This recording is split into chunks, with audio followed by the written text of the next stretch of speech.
Emergency. Queen's Quest arrived. Emergency. Queen's Quest arrived.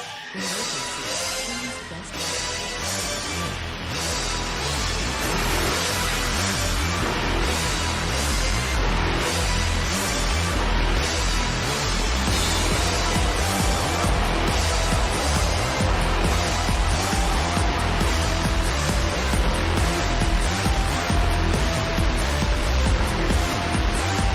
down to the queens. Hello, ladies, gentlemen, and everybody inside and outside of the gender spectrum, and welcome back to Stardom Quest, the best weekly Stardom podcast anywhere in the world. I am, as always, Alex, and I am joined by Dylan. Hi, Dylan. Y'all sick of me yet? Oh wait, no, this is only the second one. So if you're sick of me, you're gonna get more sick of me tomorrow. Or yesterday. Yeah. I don't know. But doing things out of order is very confusing. Yeah. I think, do they both go up tomorrow? I was going to leave Dreamstar till Friday, but I'll wait and see. But Friday night for me is when the Dreamstar starts. That's the problem with that. The 31st not Is on it not? Sunday? Well, it No, is the on 31st Saturday. was Okay. Saturday. Maybe late Thursday. Late Thursday. Yeah, so you might be getting 2 episodes to like this might be the first or second of 2 episodes that is dropping today. So sorry, I don't know. Yeah, and then you have another show. So Yeah, I have no limit this weekend, and then I also did the episode the other day. So much Dylan for y'all. Yeah, So I mean much the world amazing. needs Dylan. They got a very lot of sweet Scott. you to They say. need a lot of Dylan. You know, I think Yeah. it just balances out. So, yeah, head on over to the 5starnetwork.co for all of the great articles and podcasts from the wonderful world of pro wrestling. And over to the 5-Star Network the 5-Star Network YouTube channel is where this goes up, Actress Stage goes up, and the No Limit Wrestling show also goes up. As we were saying there is a new No Limit Wrestling show on Friday. It is about Arisa Nakajima because she retired, and we're all We'll very be upset recording still. Friday. I don't know if we could probably do it live. It doesn't really matter. Oh, I thought you guys had it done. I think you were meant to do it on Monday or something. We were meant to do it on Monday. Oh, But I thought you guys just as we did talked it. about as we talked about this morning, Scott's been very busy. Yeah. So it's been hard to schedule him to do it. So yeah, Oh, I just thought you guys did it without him. For some reason, that you just went, okay, fuck Scott. Forget Scott. That's the entire point of the show is having We're guests just gonna on. record anyway. Yeah, I know. For some reason, I thought you just did it regardless. Okay, that makes more sense. That would be so mean. We make him watch a shit ton of backlog of Arisa Nakajima and then just cut you his gotta fill inclusion. in the gaps either way. I mean, he should be thankful. I think, regardless. But yeah, as we've kind of alluded to, we recorded a Dreamstar preview yesterday. That isn't up yet because we're gonna wait. So we have already recorded something. We'll probably double up on things, and we're gonna say it here, and we already said it on the other show. The patter of me being annoyed by Brovres was on that show, not this one. But we didn't really even get to dig into it really all that much. I did not throw Rev Pro under the bus nearly enough, but I don't think people want to hear about Rev Pro. So I think we should just get straight on to the good stuff. Did you get to watch the undisputed match of the night, Dijak versus Gabe Kidd? You know, mercifully, that was short, and I was very thankful in that moment. See, I had no idea. I like Dijak, but that sounds like a terrible match. Yeah, well, I mean, on a very bad show, it was an okay match. It was fine. But yeah. like if it was the Eve show, it would have been god awful. You know, like compared to Eve, that was god awful. But compared to Rev Pro, it was okay. You know? Live experiences like that are very interesting because, like, when I went to the New Japan show a few months ago, small sidetrack. When I went there, Nick Nemeth versus Ishii would have been fine if it wasn't on a show with like a lot of really good stuff. So it was just really not. You know what I mean? Like it was like, oh, this is rough. I watched Azumi and Stephanie Vaquer a couple hours ago. Why are we doing this? You know what I mean? Like, so I get on a bad show, the mundane looks better. Yeah. On a good show, the mundane looks worse. I mean, I think the difference is Dijak and Gabe Kidd are actually trained wrestlers, whereas the majority of these guys are like barely trained. Like I don't know who's training these new British guys, but they cannot wrestle. They just thigh slap and no The sell. funny thing Like, that's it. is that most of them have probably been wrestling since they were like 10 and just never got trained. Yeah, and just never got better. It is insane. Yeah. Like I don't get it.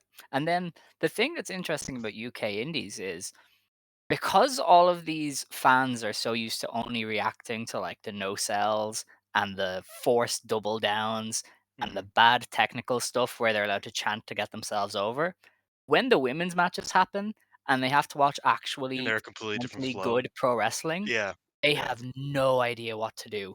Like these people are like, well, there's no dead grappling for me to chant to get myself over. What am I gonna do? Like it is insane to witness all around you. People just go, I don't know how to respond to A actual match pro that's wrestling. a match that is too fun or is too good that you can't have fun. Isn't Yeah, that basically, yeah. that's the description of Brit Rest. Yes. That Is is when it. a match is That is too it in a good, you nutshell. cannot have fun. Because the women's matches were like fundamentally basic pro wrestling and people just didn't know what to do, and I was just really funny. Um so yeah, British indies are so dead. And it's Yeah. probably a good thing because oh my god, this new gen is awful. So yeah, it's safe to say that when I watched the Giulia gauntlet on Sunday morning, I was like, oh my goodness, wrestling is Yeah. saved. So yeah, it was a good time, and I guess we should just get straight into that. Because I wanted Okay. to start with Julia. So I don't know how long we're gonna go about Stardom. There's a lot to talk about, and obviously Marigold is starting their GP. So I want to give Julia enough time because I Mhm. think Julia. There's a lot to say about Julia. For the entire span of our show, she has been a very controversial, pushed act. Kind of defines the post Bushi Road era of Stardom and Joshi in general. So I think we should just give her ample time. So her gauntlet. Mhm. Um, I don't know. Did you watch it live or was it like an No, I after? watched it the next morning. All right, that's fair. Um, I thought it was really enjoyable as far as Yeah. gauntlets go. It was definitely up there, I think, with the Kagetsu one as just like mixing together a lot of different stuff that made it good. There was the actual wrestling, but then there was the some of them doing bits. I think Rhea coming in just to do the pose for a minute was fantastic. Mai Sakurai coming out to help her beat down Bozilla.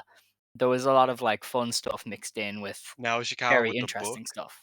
Yes, the book just out of nowhere. And I think that's what the best gauntlets do. They let the wrestler just have whatever interaction feels natural with these people. And I thought Julia's did that really well. Yeah, I agree. I had a lot of fun with it. It there were a lot of funny stuff. Like Kazuna hitting drop kicks literally nonstop for a full minute. Like she just didn't Hmm. she was just running a route basically, running a drill. It was hilarious. And then like Julia dancing to Zay's music. Like I don't know,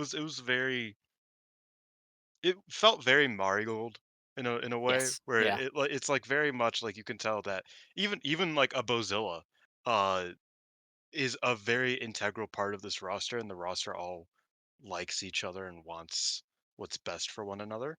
Mm. And so it's like when they get to kind of like let loose and like have a little bit of fun here, they do, and they're able to, and it's really nice to see. Like you said, Rhea getting the JoJo poses, and then getting rolled up was mad funny. I really loved the gauntlet. I think my favorite part will probably get its own section in a few minutes. Um, but yeah, I thought that like it was just a lot of fun. I thought it made me a bit emotional. To be fair, this is an Yes. Yeah. emotional 24 hours for me because I watched the Arisa retirement match the night. Hmm. The next morning I woke up and I watched this during All In. And then I watched the All In main event. So I cried like several times watching pro wrestling within 24 hours. This one I think was just a bit of residual. Just that it's like, man, shit's changing. I don't even like Julia that much, but shit's changing. This is weird, you know? So yeah, it was a very emotional 24 hours, and this just kind of like got lumped in on that because it was a very good time. It was Yeah. a fun time. I think they did it really well to Yeah. kind of get you to go, you know what? You're all right, Julia. And I think all the interactions afterwards were just very nice. You can tell that the roster really cares about her, and that a lot of them probably see her as a very important mentor of sorts. Like the conversation she was having, and even just how she talked about Mai Sakurai leading up to this. It's like this is a very smart woman who has been like, I need you all to step up to keep this company going. And I think that's really nice. And you could just see how much the roster really cared for her. Um, and I thought that was in typical Giulia fashion. She's so smart because she did stuff that made you go, the future of this company is in safe hands. Um, was it Kevin the only one? No, not Kevin. Jesus. Kevin, Victoria Victoria, Yuzuki. She was the only one to beat Giulia in the yes. entire thing. Like that is prime Giulia. That right there is prime her going, you are the future of this company. You're the only one who gets to beat me. I think that is so smart on Giulia's behalf and Rossi's as well, or whoever put that together. Because obviously Yuzuki is somebody that they see huge potential in. They love her. I think letting the rookies come in, and the first rookie got kind of shortchanged, but then Shino getting to just kick the shit out of Giulia and Seri getting to toss her Bro, around. the trainees coming in like the Nexus was crazy. I was like, what the fuck is about that? It This was is crazy. amazing. And then yeah, I think Shino and Sari are fucking devil children. They scare the shit out of me Mhm. already. Because how you gonna kick that hard and make that sound with no kick pads? I know. That's not how Oh that's my supposed to god. that's not how that's supposed to work. That is not you were wearing sneakers. You were wearing gym shoes and your shin makes that sound? And The fuck? Seri's Yeah. form. Oh my god, Oh my god. And then dude. Sari coming in and body checking the child. Yeah, like Like I was like, "Oh, Julia oh, did that was not my have to favorite do part." that. I think Julia did not have to do any of that, but she did, and she let Seri get the better of her basically. Like I think she Mhm. really went out there and made sure that there was enough crumbs there for the future in her gauntlet to Sari keep. got her receipts too, but Yeah, it was a nice Julia Julia like got full mount and just started slapping the shit out of her. that was I great. was just like, "Damn, okay. We're here now." And even the Tachibana thing, because Tachibana's hurt. Yeah, Um and so she didn't get to participate in the minute, but she requested an Inoki slap from Giulia, which I thought was that was very great. sweet, and it was just a nice moment. And then I mean, obviously the big ones were the minute with Utami and the Tsukasa, who actually did show Yeah, up. And the Utami one was such a moment to anybody who's followed this journey. Like the Julia versus Utami, since we started this show, when we would do Q&As about like what's the biggest match Stardom could do, it was always Julia versus Utami. And this is their I think we first were time. we were eyeballing that as like a final of the 5 star like first year. Yeah, maybe. And I don't Like think I they think they did it maybe they didn't do it. It was a makeup, but like legitimately, we've been like, oh, they're gonna run that soon eventually. Yeah, for for the past 4 years, yeah. And this was the first the time. first and only. Yeah, And it was everything you could have asked for. It was like, great, okay, yeah. they could have made magic here. And I'm very confident they're gonna do the match. I don't I don't have any inside tips here, but I see no way in which Rossi doesn't already have it in his mind with Julia that he'll just ask for her back to do the Julia Utami match. Because if Mhm. he can get Io back, he can get Julia back. So I would imagine they do the match. And I think as a teaser, this was really good. And it was kind of a very passing of the mantle here of Julia going, okay, this is all in your hands now. This is all on you. And that's on Utami's shoulders now. And Utami learned from Ueshino to never let the bell stop you from hitting your finish, which is I'm still right. one of my favorite things ever. Because Utami's like, yeah, I don't give a fuck. I'm power bombing her. What a beast. We're We love going through with Utami. this. We love Yeah, Utami. I thought Utami actually looked really great coming out of this. Funnily enough, it was a Julia Gauntlet, but like there, you just feel something that I've said it a million times now, but like Utami is a very romantic wrestler, and even in this 60 seconds and what happened before and after it, with just kind of like even like at the end of the match, afterwards everybody left and Utami and Julia just shared the ring for for a little bit, and we're just like, damn, look at where we're at. You know, I mean, I like Utami just like puts her mark on everything she does, and I felt like this was one of those moments that's like, wow, like it really does touch you. It's like it's wild the match never happened. Yeah, well, it's definitely one of those. If they never get to run it, it'll be a huge, missed opportunity. But I am confident they'll do it. Um, and one thing I didn't think we'd ever see again though was the Sukasa stuff. And Yeah. even though she showed up, there was still definitely some leftover animosity in everything Giulia and Sukasa did. And it is peak Joshi for those two to be like, for 1 minute, we're gonna this all aside. You can kick me as hard as you want. I'm gonna slap the piss out of you, and that's it. And we're gonna leave it in the ring. That is prime Joshi wrestling. It's wild that Um, both of best friends have now competed in Marigold, yeah. even if it That's was pretty just for funny. 1 minute here. And it was an interesting minute because she didn't Yeah. she left. She wasn't part of the post match celebrations at all. Um, but yeah, I like the highlights of that gauntlet were fantastic, The and the I thought it was shocking ice lore was Nori coming out and saying, "Hey, long time no see, homegirl," and kicking the fuck out of her. oh, the Nori Uh, minute was great. Like yeah, that I thought minute it was made me go, tremendous. okay, Nori's GP is gonna be fine. She's gonna be just Yeah, fine. Because yeah, but she it's she did funny really because well.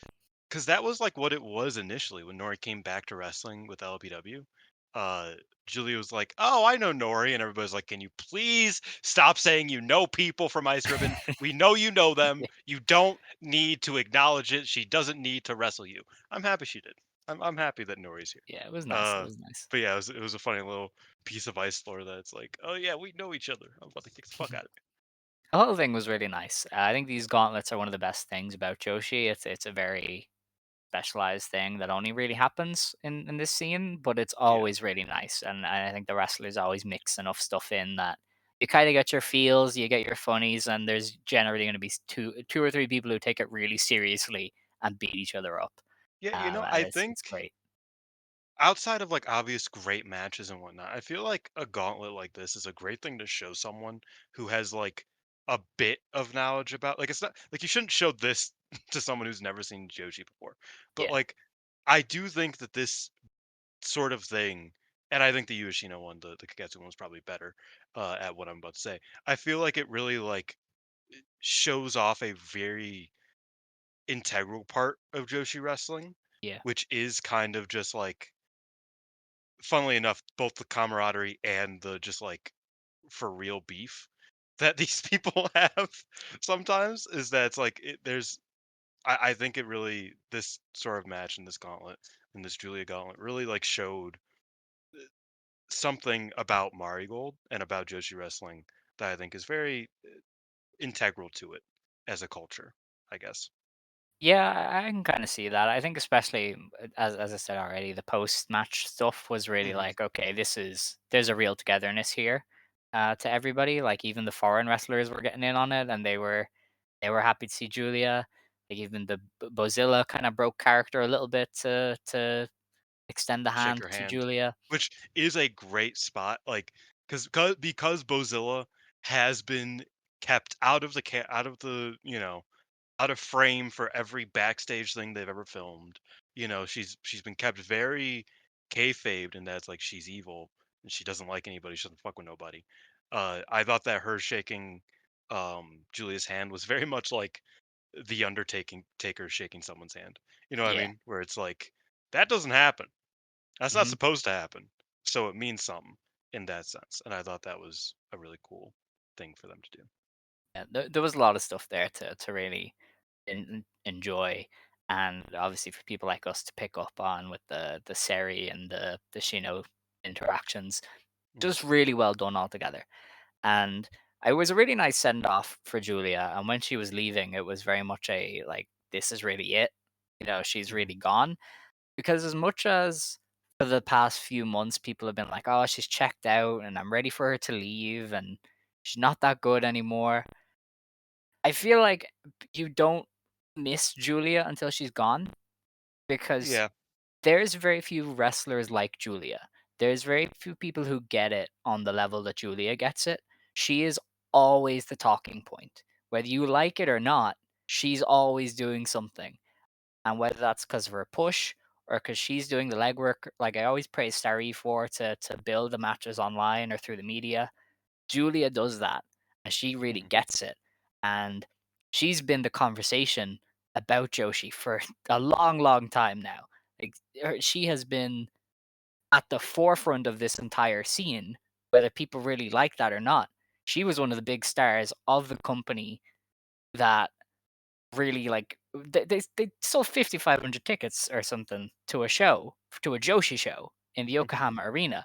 That is Yeah. not just that does not happen every day, and she was a big part of all of that. So like I really in that moment was like I'm really gonna miss her, and people are really gonna miss her whether they kind of got sick of her or not. Like there's very few people with the presence that Giulia has. I think J- it's really something that you have to hold on to when you get it. Julia is a very paradoxical wrestler in that sense because like it's very strange and it always has been with Julia. Because I would say, oh, I won't miss her on the day to day, but like she's good in tags. Like I think she's really good. Like she's a very uh good like trios wrestler, very good tag wrestler, very good, multi person. And it's like I would say I won't miss her singles matches, but it's like she's a great tournament wrestler too. I think for someone like me, I will miss a lot of aspects of Julia's game.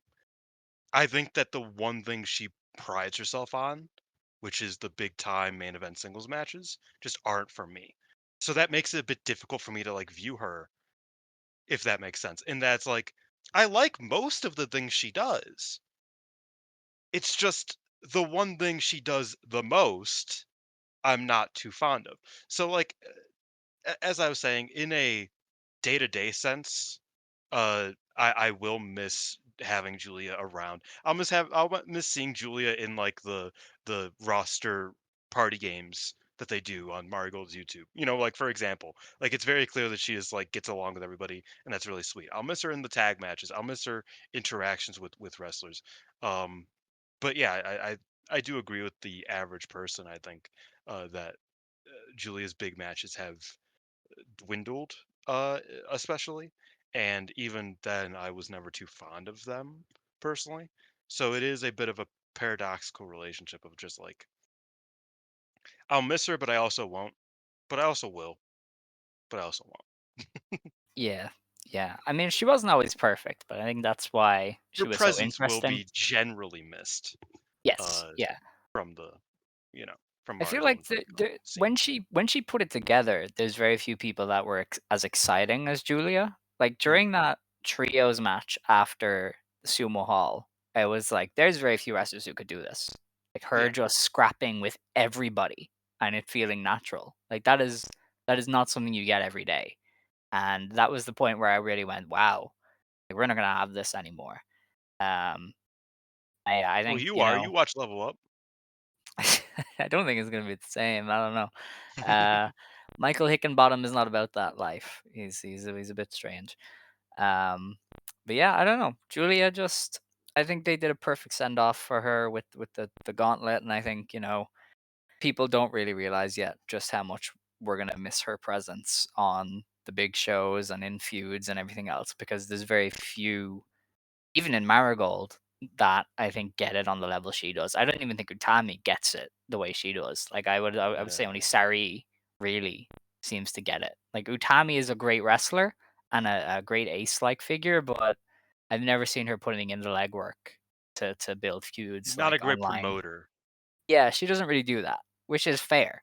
But I think without Julia, you'll definitely notice that kind of gap. Like, if Rossi didn't create Marigold, um, and Julia's done with WWE in 10 years, Julia would create a company of her own. Yeah, yeah. I don't think Utami would. You know what I mean? And that's Mhm. okay. Uh, but to be fair, if Marigold keeps moving, forward on a good path, uh, potentially beyond Rossi, I think Julia has a place to go back to anyway. So she doesn't really need to create her own company. But I think that's like the difference. I think for as much shit as we both give them, I think Julia is more of a Kyoko Inoue Ozaki, who is like, yeah, like I could figure ahead a company, whereas I think Utami's more of like a Toyota, a Minami Toyota, who's like never really cared to be literally the owner of a promotion, start a promotion type of thing, um, and that's okay. You know, Mhm. I just named three wrestlers that we are we have very controversial opinions on, but I think it's fair to say that all of them are, you know, They're well they're known, at least. I yeah, think people they're will good for understand. they're good at certain things that they do, and I'll leave it at that. All right.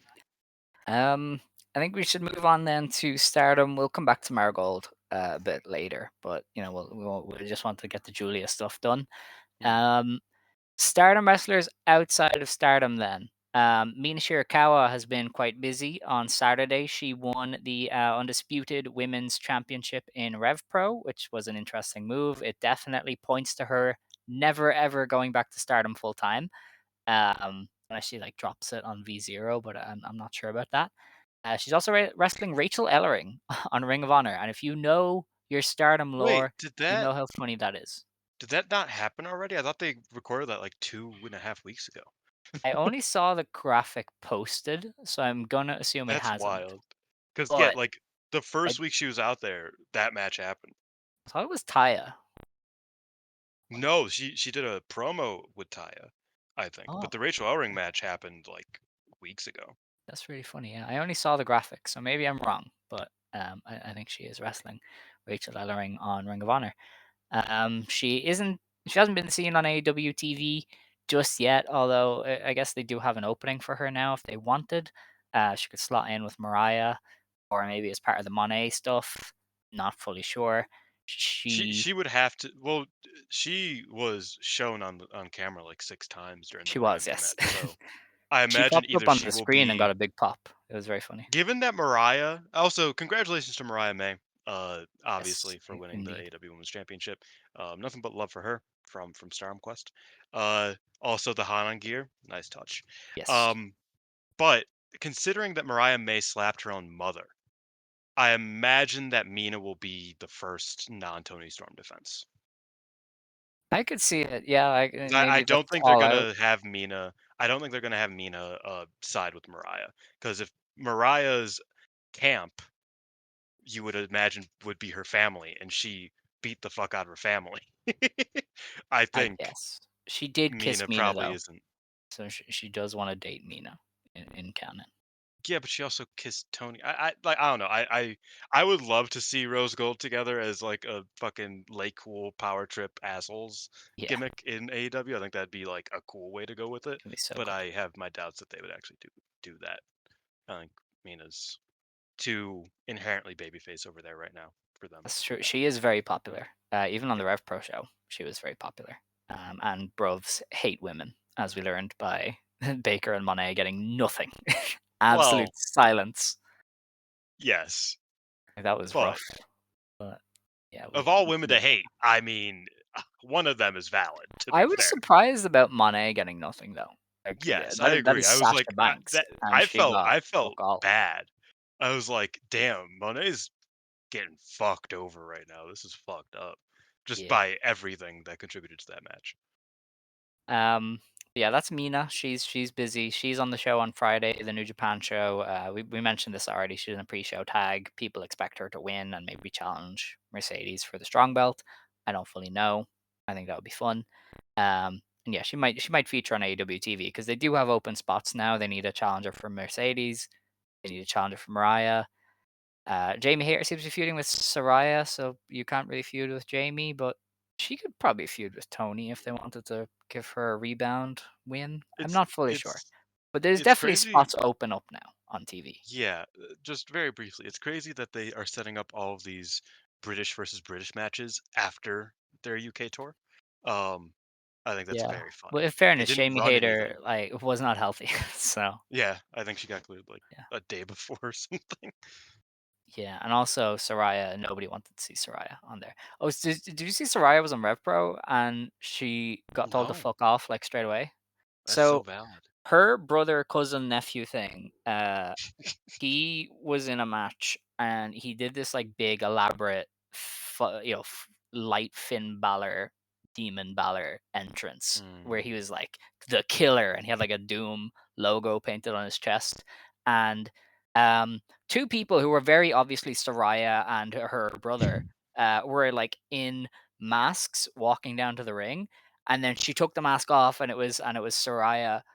For about 5 seconds, she got the whoa, and then it just went, "Oh yeah, we don't like you."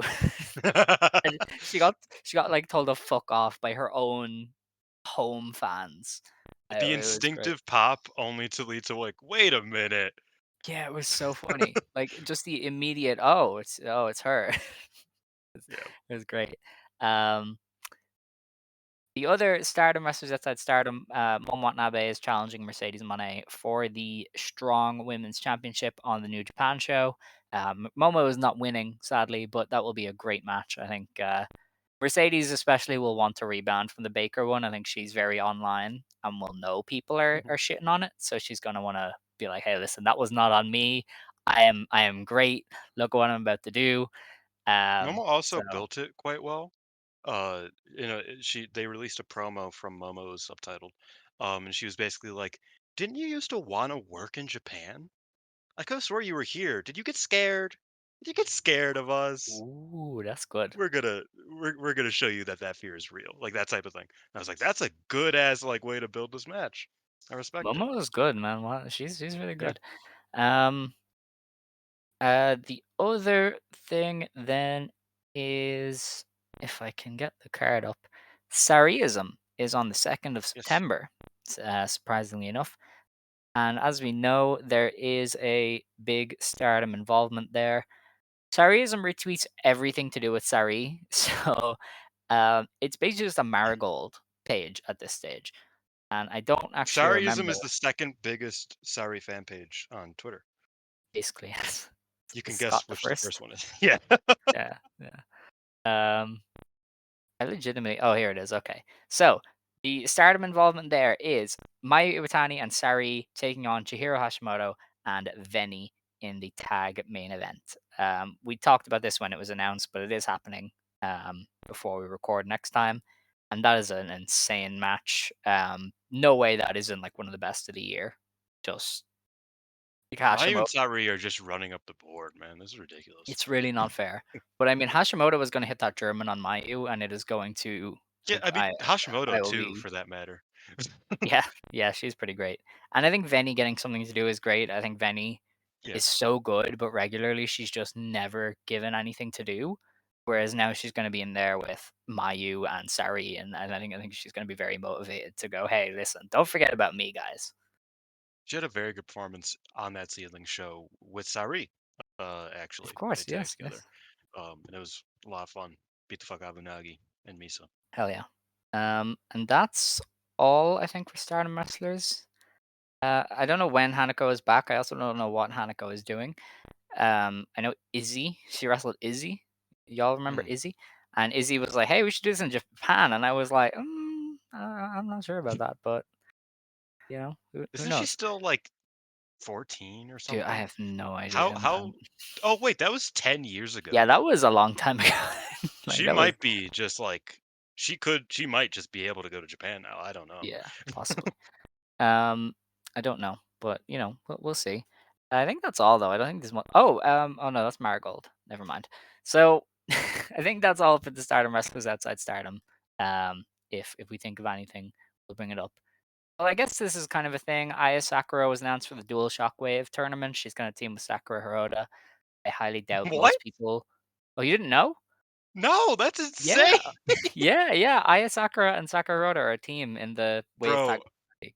Aya Sakura's gonna learn a thing or two. I'd hope so. Yeah, that's crazy. Sakura Road is Bro, so she's gonna beast, do the man. did it, did it, did it, did it, did it. She's gonna do it. She's gonna hit it. I Man, they hope so. better get some of that shit up on Star World at least. I'd imagine they will. They seem to get it all. I don't think there's any matches that haven't gone up. That's actually I'm way more excited for that than I think anybody That's should really be. funny. That sounds so fun. It does. It does. I think Aya as well could like broaden her personality getting to work Mhm. with Hiroda because Hiroda is personality. Like that is her whole thing. That's yeah. So I think she'll definitely pass on a bit of knowledge Literally there like to Aya. one of the greatest ever. Because like she's Rami was like, oh yeah, by the way, I can wrestle uh very well, but I'm just Hmm. funny. I want to be Triple H instead. She's a beast, honestly. But with that, I think we should get on to the Stardom show. There was a show Yep. earlier today, in fact. We're this has become common during the tournament. We are recording so soon after the show that Stardom's website doesn't even have anything up for it. Yeah. So I'm going to be using I mobile don't know how much of it translations I don't know how much of it of. you listened to all the way through, but that's what happened the other day when I did it alone. Literally, they uploaded the match like results while I was recording. Oh, I And I remember was that. like, You were like, "Oh, "Oh, yeah." You were like, "Oh, they're not here." Oh, they are. Oh, hey, great. yeah, it was great." Um, so I have it up here on. It's going to be mobile translations, which are never as good, but we got to make do. So we had the 5-star Grand Prix quarterfinal stage in Shinjuku Face. They had a sold out 508 fans here. I know Sarism tends to get like 600 in Face for the shows, but I think they took out seats and put in the lighting rig because Mhm. you would not recognize Shinjuku Face based on this. Like they made it look really different, and I thought it looked fantastic. So if you're Oh yeah, sacrificing the about production there seats, was it's great. worth it. Yeah, Yeah. like excellent production. And this show started with the Red Block B Tomoe battle to get the second place in that block. Mhm. Azumi advanced after beating Tomoka Inaba and Mei Sarah. It doesn't tell In me the a full fourth round. time. Yeah, so we basically did a loop. It started with Azumi and Mei, then it went to Inaba and Mei, then Azumi and Inaba, then Azumi and Mei again. So it was as far as like I like the Tomoe style. I think they could have done a lot more with it, but I think Yeah. they just it was a fun, fresh match that didn't overstay its welcome in the opener. Like I thought it was placed well. You know, if you want to do a serious Tomoe battle, you probably have to put it later in the show. Whereas something like this, where they just get in, get out, do fun stuff, it's perfect for the opener. Yeah, me and Peps were talking about it yesterday that we were kind of worried that it was going to be like the All Japan one that they did a couple years ago where it was just 3 matches and it was Oh just yeah, 3 like longer matches and it was whatever. I would have liked maybe like a couple more rounds of this. I think yeah. 4 rounds is only scratching the surface of what you really can do and the creativity you can have in these sorts of matches. Um, but ultimately it made sense to go 4 rounds so that's like uh you know Azumi lost to May and then May and Inaba did their stuff and then Azumi beat Inaba and beat May so like got the revenge on May to finish like that makes sense. um but yeah, I had fun with it. I thought it was very good, but I definitely think they could have gone a bit deeper into it and had a bit more, you know, meat to it.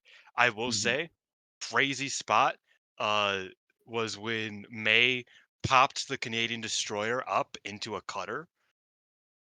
I was like, Oh, dude, that was how great. has Randy Orton not done this? Like that was like a crazy spot, like a really like unique and creative out of nowhere cutter from May, and I thought it was so sick. And then, Zumi won with the Destroyer and the Zushi. Compliments to the chef forever. But yeah, I thought it was a lot of fun. Um, Especially May. May Sarah is just perfect for these sorts of matches. Mei Sarah is pretty incredible. Yes. One of the MVPs. She had an insane Um, year too. Like oh she yeah, had for sure. the great high speed stuff early on. She had the great Crazy tag Star. stuff. Hmm. She had the great tournament. Like she's really just had a crazy resume this year. Yeah, I'm into it. And last year, to be fair. She had the great trio stuff. But go She's on. just really good. Let's Yes, be fair. yes. When she disappeared for a long time, people were like, "When is she coming back? Please, she's great." Um, and now she's back. We're She very showed happy for up it. and asserted herself. Hell yeah. We moved on then to the next playoff match. This was for the Blue Stars B second place. It was Hanan beating Suzuki in 10.5 minutes. This basically picked up where their block match left off, and I thought it was Yeah. really good. They didn't do the slow stuff. They didn't have to do the comedic double count out skit. They just wrestled. and it was really good. I thought the finish was fun with the if you sprinkle in a little bit of no selling, sometimes it's kind of nice. And I think they Yeah. didn't enough to not overdo it. I liked this match more than I think most people did. Probably Because that would yeah, be this very is you. my second favorite match of the night. Oof, wow. Um, Okay. I love this match because legit, like I went into it like, oh man, that Hanan Suzu match really just like deflated me from the first night, just all around. So I was just kind of like, I hope this is good. And then it really like just like shows me that it's like, oh yeah, remember how these two wrestlers are like two of your favorite wrestlers? There you go. Definitely the best match of Blue B. Since this was technically the last match of Blue B, since this was still inner block. I was undoubtedly the best match that block produced. Um, Hanan getting a really great babyface performance against a good agitator, like someone who's legitimately a very good agitator, while not being, the slow, methodical heel that I feel like everybody else kind of goes for, was a breath of fresh air. I loved it. I thought it was really, really fun. And the double tap backdrop driver is still fucking sick. It's still just it's so crazy that Hanan, who we've seen since she was like 12 years old, her finish is I'm gonna drop you on your head as hard as possible twice.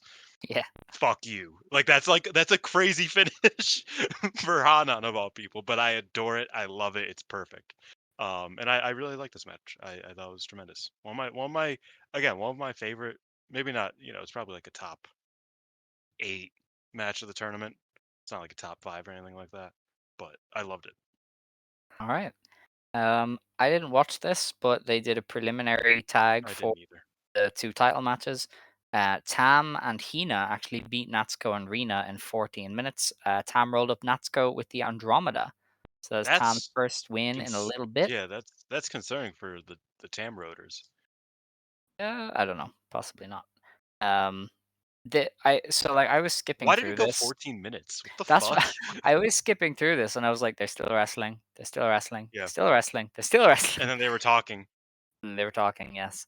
Tam hit Tora's knee for a little bit after the match, and I was like, "Are they going to do a double knee work match? Like, what are we doing here?"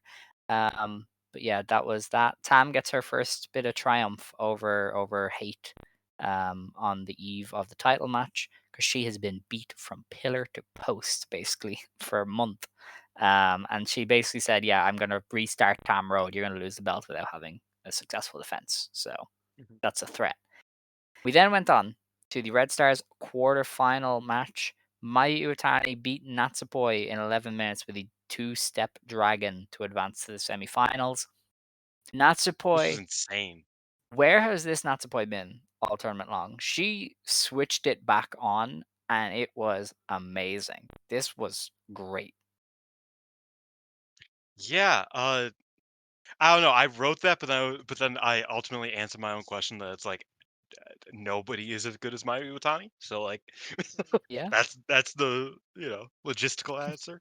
But no, I thought Natsupoi in and of herself had a great performance here, Yeah. which obviously was spurred on by Mayu and her last year. Everybody was talking about the Shuri Natsupoi match. I thought Mayu and Natsupoi from last year was like a top 2, top 3 match of the tournament. I thought it Yeah. was so fucking good. And I thought this match was also so fucking good. It was on a probably on a similar level. This might have been a little bit better just because of the environment and the atmosphere because it was so good. Their kick spots were so cool. Like they were just like man, it was just so good in every way. It was tremendous. Definitely, it might be my match of the tournament. I think it is my Oh match my of the tournament. god. Wow. Scott said that too and I was like, "What?" That's Yeah, I crazy. mean, I don't know. It was just like it was a different animal because it's like the atmosphere definitely helped it. Yeah. This and the next match, the atmosphere completely like overhauled it. I would Mhm. say this match without the atmosphere also would have been fucking incredible anyway. The next match, I don't think as much. Um, but it was just so good. Everything about it was so good. If it's not my top match, it's definitely tied for my top 1, 2, 3. Like it's in there for I sure. see. I see. I'm meant to be the Natsupoi homer here. Like that's crazy. Maybe Yeah, but I'll I have don't to I don't check it know if out again. anybody loves the Mayu Natsupoi pairing as much as I do. It is legitimately one of like the Well, coolest pairings in the company Natsupoi for is me. like my chosen one, and Mayu is like the best wrestler in the world. So I feel like I should also enjoy it to that degree. And I loved their other match, the one you were talking about. But yeah, Mhm. I didn't even have this as my match of the night. Never mind the match of the tournament. But that's okay. Oh, you're gonna be annoying. Oh yeah, yes I am. I'm really interested though by what they've done with Mayu in like the kayfabe sense of. I feel like she's been indestructible to a degree, like because her opponents keep doing different stuff, and she's like, I can do that. Like I've been here, I've done this. Like even when they do high speed stuff, she's able to get the better of them. And then when they're like, okay, fine, I'll hit you. She's like, I'm gonna kick your face in. And it's Mhm. this really interesting thing with Mayu at the moment, where no matter what her opponents are throwing at her, she almost just it's like, well, I am Mayu Iwatani. Like I can best you at this. And I thought that was what I thought I got that from this match as well, where no matter what Natsupoi was trying to do, Mayu could just do it better. And I got a similar vibe from the Azumi one, where Mayu was like, "Okay, we can do high speed if you want. Like I can roll you up if you're happy to do that." Um, and then yeah, here it was kind of the same. I know, and Natsupoi. It's a very interesting. I almost wrote an article about this, but I scrapped it. About how like even when you beat Mayu, you don't really. You know Yeah, what I mean?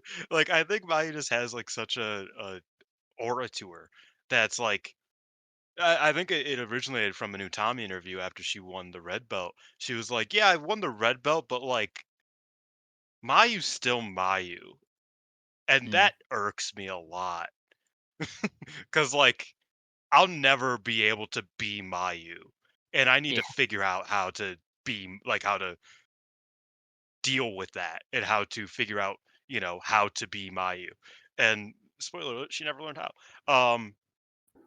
And I think that's like just like a very interesting, like you said, kayfabe thing for Mayu is that's just like she is the everything hero. You know what I mean?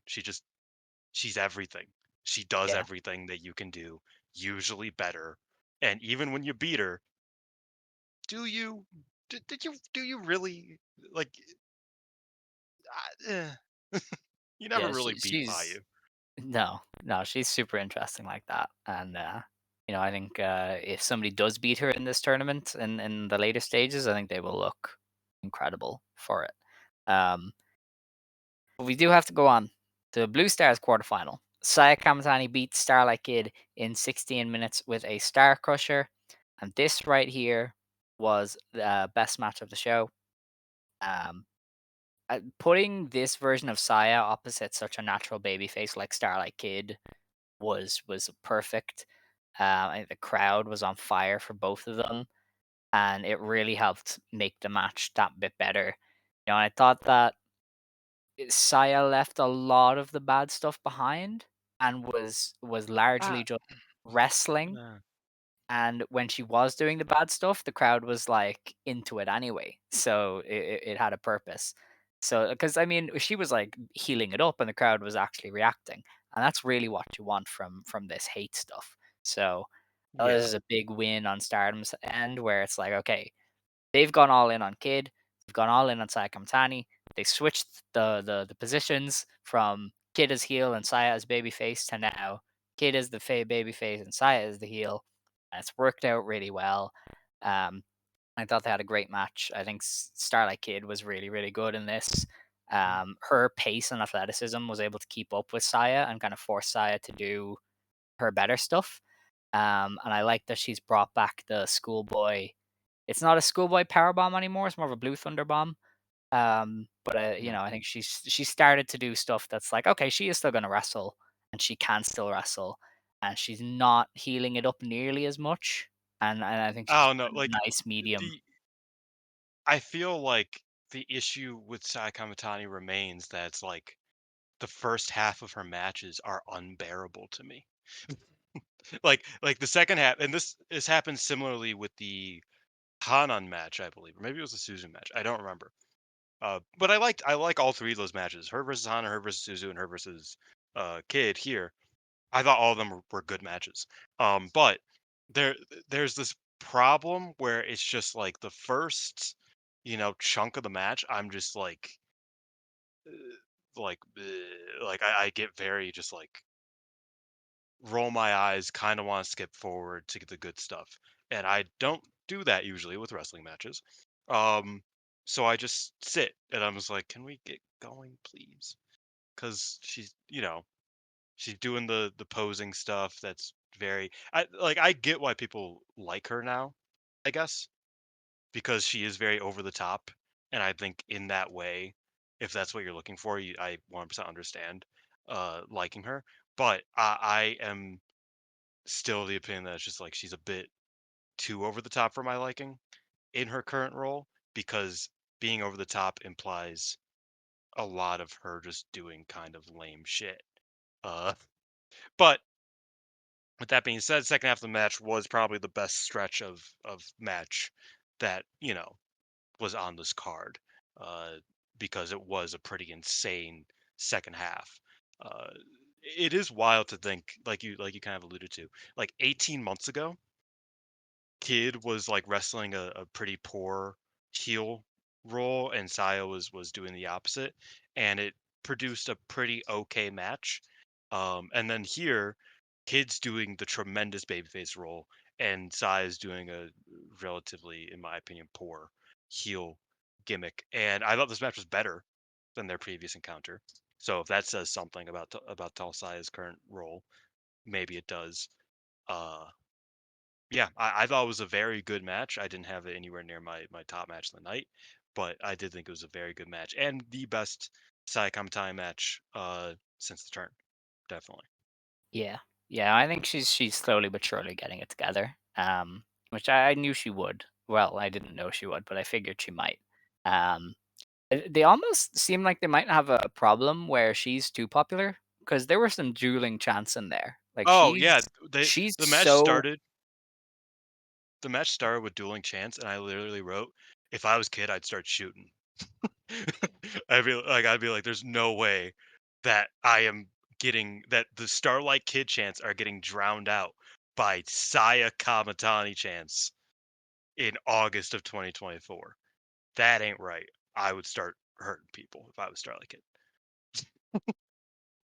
Yeah, I think they could have an issue with Saya where she is so charismatic and people are so attracted to her and her Yeah. wrestling is better and she's just going to get cheered. And I'm not saying this in like she's going to be like this, but it reminds me a little bit of when New Japan was trying to get Kenny Omega over as like the heel Bullet Mhm. Club guy or Naito as the heel Lij guy, and people just went, "Nah, they're cool. Like I like them," you know, and they Yeah. were forced to turn them babyface.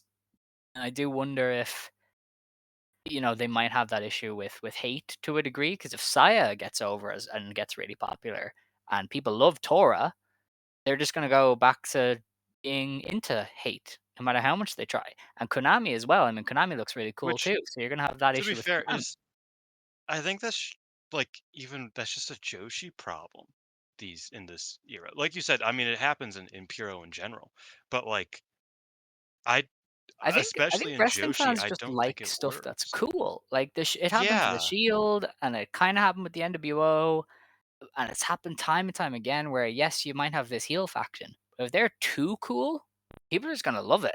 like but I think that's the problem, is that it's like there's such a difficult line. Somebody said it. We've brought up Soraya too many times on the show, but somebody said about Soraya is that it's like her being a heel sucks because we don't like her because she's a shit person and a bad wrestler. We don't not like her because she's a heel. yeah. But that's the only way you could really be a heel, is if people actively don't want to watch you. That's the only way that you'll actually get like, for Well, example. Dominic has somehow figured it out. Okay, Dominic Dominic Mysterio, of all Mysterio people, is has solved literally the the code. anomaly Yeah. because he's fucking incredible. But like I think about it, who have I booed? Who, like, in recent memory at a wrestling show? Who have I booed more than anybody else? It was Matt Riddle, because he is a bad human being. Yeah. Like, ultimately, I didn't boo fucking Kenta because I was like, oh, Kenta's cool.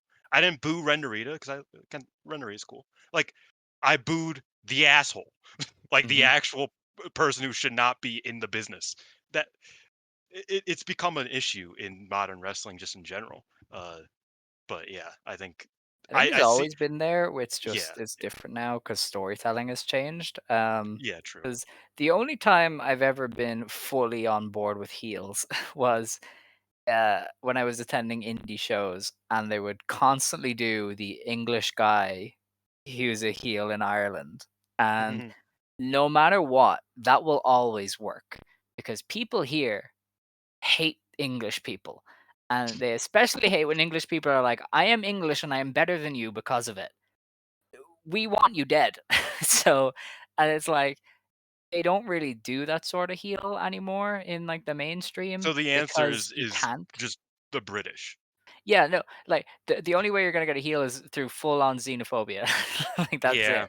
it. You can't really do that. You can't really do that. So, yeah, I think hate is an interesting spot where Saya is so cool, and if she keeps You know, having good I did performances, want people are to just do gonna love her. an exercise. Oh no. Okay. Uh, can you rank all of the hate members as of right now coming out of the tournament? Okay. I don't even know if I remember all the hate members. Tekla. Tekla is last. She had a very poor GP. Yeah. Rocka just ahead. She's all right. Rena, I think just ahead Mhm, of that. Konami, mhm. Saya, Tora, Momo. Okay, I have sort of similar. Tekla is dead last, undoubtedly. Mhm. Um, given the GP, I think Konami is above Tekla. Of course. I think Konami actively annoyed me far more than Ruaka, who was third from last. I thought like I felt funny to say this. She stole her finish. I felt passion from Ruaka, even if like her matches weren't good most of the time. Mm, I still felt like a genuine want and like a in that way. So I like respected her tournament more. I respected Konami's because yeah. Konami's felt like outside of that Hazuki match, which was mostly Hazuki, I just felt like she just had no you know passion Yeah, I or get you. desire to do anything. So Rock is above that. I would put Rena above that, or no, I would put probably Tulsai and Rena in like a similar sphere, at fourth from the bottom around Okay. because I think Rena is just like she gets what she is better, and in that sense she's better than Saya. But I also think that like Rena doesn't have to be much right now. Like she just has Yeah. to be a good future champion. So it's like you know the the ceiling's a bit lower, whereas the expectations of Sai are way higher. And Sai is, I don't think personally she isn't meeting them for me, but she is still those expectations are higher. So I'd have them in a similar sense. Natsuko Tora, I am completely of like pretending like I didn't watch anything from the past month because the multi-person or the tags that she's been in have been pretty bad. But like that Micah match was still very good. And I think that there's still legs to her. I think she's cool in general. And then number one is obviously Momo. All right. I But yeah, guess we that was should just move one on. thing I wanted to. Yeah, Yes. yeah. I was just thinking about that. I was like, damn, is Tekla and Konami the worst members of this group? And I then wouldn't by say the end of well, or I wouldn't say the, Konami. Sorry. Um, I don't know. Like Konami does her she's not job. the worst member of the like. I don't think she's like a bad wrestler. I just think that like she's since her heel turn, I've really been disappointed in See, everything she's done. that's all right. Speaking of disappointments, Blue Stars quarterfinal. Hanan beats Siri in 13 minutes with the 17 to advance. The upset win is kind of cool, but I Yeah, did not like this. I don't think they I thought it was worked good. well I at thought it all. was I thought it was not much more than that. You know what I mean? Like I thought it was like a good little match that Yeah, I don't know. yeah, I I went wasn't super 13. high on, Like especially it's considering that like this was a good card. You know what I mean? yeah, Like this was a yeah, good train of matches. So I thought this match definitely like was on the lower as part of that. Uh Shuri's had a weird tournament. I am not even gonna lie. Not a bad one by any means, just a weird one. She Um, was not on for a lot of it, I no, I feel. Um, and it she isn't she great. kind of like sleptwalked her way into some good matches here and there. Uh, and the I think the kid match still held up as like her best. Yeah, But ultimately she wasn't really able to like pick up where she needed to. Um, because outside of her matches against the two best members of her block, she was fine. Like yeah. that was like, you know. I think And you're here taking I thought away I think you're taking away a big match from her then, with by not doing the Saya match. I think that would have been a really interesting one. that Um, too. Yeah, I'm not sure how I feel about Hana and Saya as like the I kind of semifinal, hate but it yeah, because Saya's just just going through because they yeah, already had like they're going 50-50 with this, and you could have just let Hanan win that big match against the top star and then mm. lose to Shuri. But she's gonna walk away with a big win against Shuri. But I think that like just I think Siri I'm not versus Hate crazy makes about a it. lot more sense too, given everything they've done. Like Konami turned on her, and then they like beat her up for a But long time. Like, what you gotta understand is unless your name is Micah, it is hate versus idols, and Hanan yeah, is like cutesy enough, but like Siri wants to kill them. bubbly Like enough. that's I don't know. That's like her whole personality. So it's a weird one. Yeah, but Um, she's Especially 'cause Shuri she's in doing nothing 2022. on the show now as well, like, it's I Yeah, don't know. Anyway, that was yeah. she lost the The main tempo, event. man. The main event then, Red Stars quarterfinal, Maika beat Azumi in 11 minutes and 10 seconds with the wrist clutch Michinoku driver. This set up our semifinals. It also continues Maika's unbeaten run in the tournament. She hasn't lost a match yet. Um, and I thought this was pretty Not good. even not even unbeaten. She has won every match she's Yeah, been in. she run the Because like block. Tomoka was unbeaten until Mayu, but she Yeah. drew twice. So it's like Micah's it's insane. Yeah, it's definitely a record um to go unbeaten Oh in yeah. what is it now? 7, 8 matches. I feel I don't like think that anybody's ever definitely done that. tells me she's not winning though. She shouldn't. Well, she should, but she probably isn't if she's running the block. Yeah. Well, I don't know. We'll We have to can talk get about onto that in that. the preview. Yeah. Yeah. But I thought this good was a really good match. match. Yeah, I thought. Yeah. I think Micah is one of the many people who Azumi just gets to bounce off and Mhm. gets to just do all of her stuff, and Micah makes it work. And she's such a good power wrestler as well. Like that power bomb, I'm still thinking of that power bomb she hit her with. Um, And I think if this was maybe somewhere else on the card, I might have enjoyed it more. But as the main event, it had a lot to follow, and I think that might maybe just make it seem a little worse in comparison. Like had this gone on before Natsupoi versus Mayu, you know what I mean? But going after Natsupoi versus Mayu, it's like yeah, but Natsupoi Mayu was cool.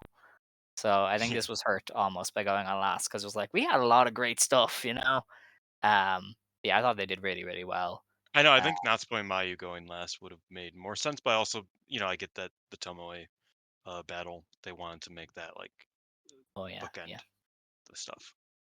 So I get that's it, true. but I agree. Crowd was into It Azumi though. was yes, very as they should be. That's the goat, Mhm. Yeah. not Um, the goat, but she's great. yeah. But yeah, that was kind of it. I don't really have much else on that. Um, Yeah, I watched that like as we were about to start, as you know. So yeah. you know. Afterwards, then Micah called out everybody, and they got to cut their promos ahead of the final, and I think that's just like a nice little touch. Nobody said anything crazy, but I think they said enough stuff up there. And it was actually kind of funny. She called everybody out and didn't know what to say, and Maya was like, "You called us here," and Mike said, "I didn't think you'd listen. I didn't think you'd actually do it." So that was kind of funny. But yeah, I think letting them all cut promos to end the show was pretty good. Um, that's that. I thought so. This show, right? I think this was the most Taro Okada show that we've had. This was his vision almost, like because like a lot of these are his people. Micah is somebody he's been full in on. Sayaka Matani, somebody he's been all in on. Starlight Kid, somebody he's been all in on. Natsupoi, you get it. Um, This was very clearly the show that went, this is what Taro Okada wants, and I can kind of see his ultimate end goal, and it's kind of interesting, and I hope he can keep it up. It's like if somebody hasn't been watching Stardom, I would be like, look, watch this quarterfinal, and if you don't like it, you don't like it, but if you do like it, you should probably get back on the train. Yeah. I don't know. I think the issue is that we are about to return to house shows. Maybe. So, and I that was kind of notably his weak suit more than anything. Beyond the random But I swerves. mean, house Uh, shows have always been an issue. They were bad with Rossi too. Like I'm not gonna pretend they we were were bad. They into were they them were then. bad in certain stretches with Rossi, undoubtedly. But Like ever since it's Bushiroad took over, the house shows have not yeah, been worth it. yeah. No, that's So that's true I for the wouldn't most part, blame at least. Taro for that. But yeah, I think this was the most him show yet, and I think it was highlighted by Kid and Kamatani really stealing the show, and it's just like, okay, these are his projects and they're working. So I'm kind of interested now. But we do have to look ahead to the final. Um, this is on the 31st of August, and it is going right up against the doubleheader from Marigold. They have announced the card, but they don't have a news thing up unless they took it down. So that's fun. Do I want to go to Scott? Oh no, there it is. Yeah, I was about to go Scott's Twitter. I don't need Scott's Twitter. I'm here. I haven't. So it's an interesting card. There's only the two title matches, and the rest are kind of tags. So there's a pre-show match, Waka versus Rian. Is what it is. Then Yeah, Hazuki and Koguma take on Aya Sakura and Sayaka Kurara. Oh, let's go. that's a fun Do match. it. That's a fun That match. is match of the night. Best match of the show. I'm here Uh, for it. Let's get it. well, it might be It up could there. be. It We could might be. end up Yeah. being up there. We have Anna Jay versus Momo Kogo, the much maligned Anna Jay and American superstar Momo Kogo. I guess that'll be okay. Holy fuck! I saw the next match. Mhm. Do you want to offer a prediction on Anna Jay versus Momo Kogo? Of I think Anna Jay wins. I wonder if it's her last match course, because she might stay for an probably. extra couple weeks, but she probably won't. Well, I could imagine they'll want her for the Soraya feud. She was aligned with Soraya on screen. Does Anna Jay versus Jamie Hayter move you? Maybe, No, maybe but after this tournament, maybe. Jamie Hayter having to get some pals and us getting some more good wrestlers on TV, it does move me if that was to happen. You could have like a Ideally, 2-on-2 match, 3-on-3 match, and call up who is in AEW that you isn't call up Aminata busy. and Red Velvet. They are well, Red Velvet has a belt in Ring of Honor now, so That's true. she she's never escaping. The Renegades are heels. Um, Yeah, there are no friends. They're probably gonna get Sheeta, yeah, maybe, but that's that's yeah. what they always do. Anyway, Stardom. Next match is Xena versus Saya Ida. Beast stuff right I there. want to rip my shirt. I'm about to go insane. That's the fucking match right there. You have to keep the shirt on. You have to rip it during the match when they're doing the chop Yeah. battle. I'm So wearing a I'm wearing a My Hero Academia shirt right now. I don't think I'm gonna rip yeah. this. Well, I would probably rip it after that finale. I won't lie to uh, you. that poor dude. Yeah. I know. Oh my god. Like Nobody likes him. what a melancholic ending. It's just madness. But yeah, Xena's probably winning that, I would imagine. I don't know why. I just think she will. Probably. I think she can get Yeah, that rub coming out of the. I mean, either of them can. They both had great tournaments, and they both, I suppose. ended a bit lower than they probably. Well, I mean, Ida was in the death block, or the hell block as they call it. Azumi officially called it that, the hell That's fair. block. Um, I don't blame her. so yeah, but yeah, that's an exciting match. That's funnily enough, that's like the match I was thinking like while the tournament was happening. I was like, man, if only we could have gotten Xena versus Ida. So, like, hey, Okataro delivers, huh? yeah, Our next match is Starlight Kid, Azumi, Suzu Suzuki, Mei Seira, and Miyu Amasaki versus Suri, Saki Kashima, Lady C, Rani Agami, and Risa Serra. That's probably a Risa Neo Sarah in Genesis here is win. funny, Yeah, it but is. yes, But yeah, Neo Genesis. Syuri Ano, Natsupoi, and Unimizumori take on Tekla, Konami, and Ruaka. Why are there so many Um, matches on this card? God damn. I know. That could go. That's probably hate. They probably go Tekla, with hate. Konami, and is that Ruaka? Yeah, over Unimon. Yeah. Yeah. Well, maybe Unimon gets her win back in a tag Uh, over Ruaka. I I mean, don't know, to be honest. I think that's fair. they've been weird about Syuri Ano. I don't think they're as into her post white belts. They might just be like, well, we'll pin Unimon. That's probably the only one we like. But I don't know. Future of Stardom Championship. Rina takes on Hina, the twin sisters who had exhibition Finally. matches with Yeah. each other for a long time. Who have teased this match since February. Rina has tied Hanan, her sister, at 10 defenses of this belt. And if she wins here, she will break Hanan's record. Hina has said, I will not let you break the record, and I will take the belt. And I would assume that's what's going to happen. Because Yeah, you that want to know makes something the most sense. crazy? What? Last time that Rina and Hina had a singles match against each other in this company, Hmm. not Tochigi Pro, which did happen at some point. Last time they had a match in this company was 2.5 years ago. Wow. It And that's was not because they've oh wait, showed no, restraint. Hina just keeps disappearing. yes, but Yeah. it okay, no, it was 2 years and 3 months. I got the first and the second number confused. Yeah, but it was Golden Week of 2022. Wow. Okay. That's interesting. You're with me though, right? Hina's winning. She's taking the belt. Yes, Hina hasn't beaten Rina. Oh wait, no, she beat her once. Never mind, I'm lying. Yeah, they used to trade wins. Um, Yeah. Well, they stopped for a while, but they then did. Hina got a win in like 2021. Next up is the World of Stardom Championship match. Natsuko Tora defends against Tam Nakano. Muzzy, I, I, because uh, this I might give just. away the main. Oh, it will. It definitely will. I just can't see a world where Tam loses every GP match, gets bullied by hate for a month. They did a contract signing, and she got a chair smacked over her head. She's been beaten from pillar to post for a month by Natsuko Tora. I don't see a way in which that ends in anything other than Tam winning the belt. Like it just Yeah, but does. they might hold off. I don't know if Taro holds off. He just does. That's the question. I I don't know. I He held off on dumb shit. He held off on like turning Saya for like 2 months for no reason. Yeah, that's true. Like I But think I think when it comes to hate, he's very methodical about it, much like their matches. Um, Methodical, slow, and kind of boring see, about it I sometimes. feel like Tam winning opens up a lot of possible avenues that Yes. I'm interested in, and I mean, quite also frankly, a Tam win means that all four of the finalists have a chance. Even Hanan, because there was that story of Hanan beating Tam, and it's like, holy fuck, that happened. Like, Hanan's not going to win, obviously, but like that opens up the door to all four finalists. I also Um, feel like they really want Saya to be the leader of hate, and the easiest way to do that is for Tora to, let her hubris get the better of her.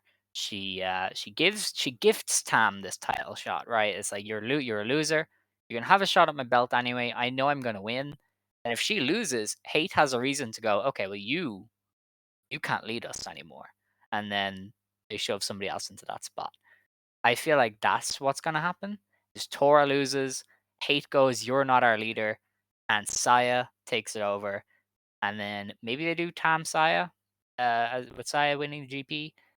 th- I'm not sure. in part, the way I'm looking at this is how do we avoid Sai Kamatani winning this GP? That's I'm not gonna lie. That is how I'm looking at it. So like if Natsuko has to win, Natsuko has to win. I mean Right.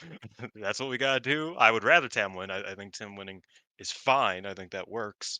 I think it's dumb because I think that the whole story is very funny, and not very logistical. But ultimately, I would prefer Tam wins, but if Tam winning means that Sai Kamatani wins the GP, then Natsuko, my savior, please, Yeah, please. I don't know. I feel like they're gonna maybe go, "Hey, well, you didn't actually win the belt if it wasn't for Saya." So Saya can be like, "Well, I'm the leader now. This is my group." So I think Tora is losing, and I think we're getting full babyface Tam in this one. But I don't know, like maybe if Tam is doing IWGP title stuff, they can hold Mhm. it off and they can do like a stipulation match between them. But that's one of those things where we don't know Taro's rhythm.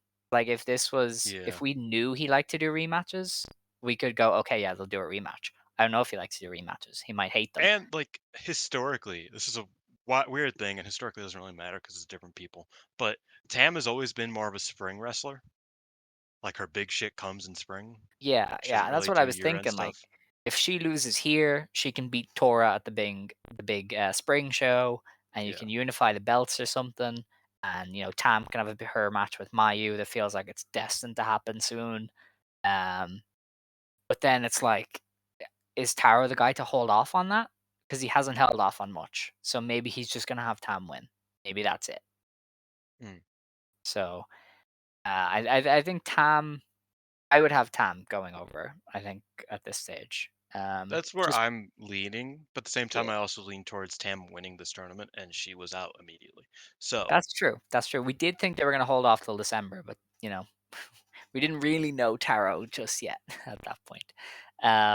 Yeah, yeah, and I'm that leaning does towards kind of beg the question of, like, why why what? did they do any of this? Like, really, like, if Tam loses, why did they get her out of the way so early? I mean, outside of just, like, the obvious of, "Oh, well, they wanted to tell the story of Tam, his knee getting fucked That's up or whatever." Tam Road for you, buddy. But, like, ultimately, like, what is the point? Like, what are they opening up if Natsuko does win? You know what I mean? Like, what was Yeah, the point of having Tam just become a non-factor in the entire tournament? Um, outside of purely just the story of Tam being bad now, right now. You know what I mean? Like, is that enough? I mean, she's a champion. She's an RS champion right now, oh so it's yeah, I not like, forgot that. Yeah. like it's not like she's just like this. You know, she's gonna have to work her way back up. She's Tam Nakano. She doesn't do that. Mm, Um, so I think I'm leading Tam because of that. Because it's like, well, why else would you tell this story in the way you have right now? So yeah, that's fair. I think they've been so heavy-handed that Tam has to win. that too. Because Her losing that, or her winning that tag does give me a little bit of pause, but I still am on the Tam yeah. Well, I mean, we road. thought that about Tora and Micah, and then Tora simply won. So I don't know. Um, we'll have to see. I wouldn't mind Tora retaining, and if they did a longer term direction, I just don't know if they do long term anymore. I think they're just like, hey, we got to do stuff. We want to do stuff. Um, so they're gonna go straight into Tam, and that brings us to Red Stars semi-final: Mayu Iwatani versus Micah. Pretty big match, I will say. I don't know if they've run it before. They probably have at some point, but it's very well protected. Um, We'll look into that. Micah has kind of been the heir apparent to Tam of like, okay, well, Tam is out, so Micah is probably winning. I'm not fully sure. I think Micah, if Tora wins, they probably do Micah winning. But I'm starting to lean towards Mayu just Damn, winning. they've never run this match. It's the first Really? time. That's crazy. Okay. I'm starting to lean towards Mayu being a favorite to win because they can do a lot of IWGP stuff there. And so I think having her beat Micah and end that unbeaten run and go through to the final, I think that would make sense to me. You know Uh, what's the coolest possible option? but Mayu over Hanan in the final. yeah, I had considered that to be honest because you But maybe don't to be want fair, Saya losing to Mayu in this gimmick. the problem there is if they were gonna do that, I feel like they would have just had Mayu beat Kid, uh, instead of I Hanan. don't know. I don't think. Like if Saya Kamatani isn't going to the finals, then she probably would have lost to Kid. Yeah, maybe. Not sure though. Hmm. But yeah, Um, this one is I think definitely like up in the air though. yeah, I think Micah. I think the finals is Micah and Saya. I think that's just where we're going. Um, Maybe, maybe they did do the stare down. yeah, and depending on who wins that title match, will defend. Will declare who wins this one. Um, and I'm not too fond of that. I'm not too crazy about it. Their match earlier this year was kind of. and Saya is worse than she was at that point. Of course. So I we'll just see. think you're ruling out Mayu a bit too much in her movie year, and with that IWGP belt around her waist. I think I value that a lot, and I think I think they that'd be might really value cool. that. First, like top champion. I mean, she's not the top champion, but a first top champion to win the 5-star, I believe. I don't think any red belt or white belt champion has won the 5-star. Not sure. I have to look that up. I don't think so. In G1, it's like a very famous thing that Kensuke Sasaki in 2000 was the last person to Oh, hold the top title and win cool. the G1 because hasn't happened since then. So I imagine that Mai would become the first champion to win the Yeah, G1 probably. or the G1, the 5-star. I think that's an accolade that that would work. Another accolade for Mayu. Um, Yeah. And and I would love especially if that. it's in service of putting Tam over, because that's really the That end too. goal is Tam beating Mayu. I think you can have Mayu say, "Hey, I want to unify the belts," or you can say, Mayu being like, "I want to be the first 3-time champion," and she has to put her belt on the line to do that. I think that works. Whether it's If Tora or there's one thing that Mayu loves, it's sacrificing a belt for another belt. yes, R.I.P. the or SWA Championship. SWA belt, yeah. Yeah. So I'm not ruling out Mayu. Micah is definitely the And then obvious losing. option, but yes. But I don't know. I think I see a path for Mayu to win, and we get the IWGP belt into the mix. So I think Mayu winning the tournament and Tam winning the belt and running that at year end is the ideal for me as a fan who is just yeah, like not really feeling the hate stuff. But I feel like I said, if you're not an idol and you're not Micah, I don't think they give a fuck. yeah. Well, I think Hate could get preoccupied with other stuff. Especially if they Mhm. do oust Tora to a degree. I think you could maybe do Tora trying to like ransack the place or something. Like there's I stuff feel you like can do with Hate. if they oust Tora, Tora retires. But yeah, maybe that's the December match for them then. Yeah, maybe Asai Who knows? versus Tora for the Yeah, well, not for the but to retire and Tora. then Tekla and Momo and the tag stuff. I think it could work. Um, Yeah, I think when you look at Saya versus Hanan in the Blue Stars final, Saya is a heavy, heavy favorite, and I think Saya going through Especially and with the winning. 50-50, like I said Yeah, that earlier. too. I think it's pretty obvious that Saya would just beat Hanan, and then Saya can have a match, possibly with Micah, probably with Micah if she's going to win. And you can set up Saya versus Tam, which I think is something they really want to do. So Yeah, I think Micah Saya being so obviously like the match they want is the one thing that gets in the way of Mayu. Because like yeah, Mayu Tam does make the most sense, I but feel like they would but just like I do don't it think some other Mayu way. Saya I don't think Mayu Saya necessarily makes that much sense, for example. No, I don't think Saya should lose to Mayu. I wouldn't Exactly. do And that. I don't think Hanan gets too over on Saya. No, probably not.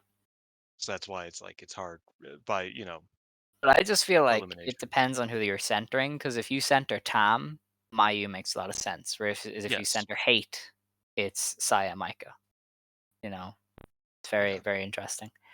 It's Um, funny how we've gotten to the point where I was like, please center Tam, please just go with Tam and Mayu. yeah, Let's just go with Tam and Mayu. like I think it's good that there's 3 possible winners. Like even on Mhm. the final days, we thought it was a 2-horse race initially, and now it's like, well, Mayu could just do it, Saya could do it, Micah can still do it. And I think it will depend a lot on who wins, Tora versus Tam. I think Tam winning probably favors Mayu or Saya, and I think Tora winning probably favors Micah. Um, and I think we'll know when the final starts. We'll have a good idea of what's going to happen.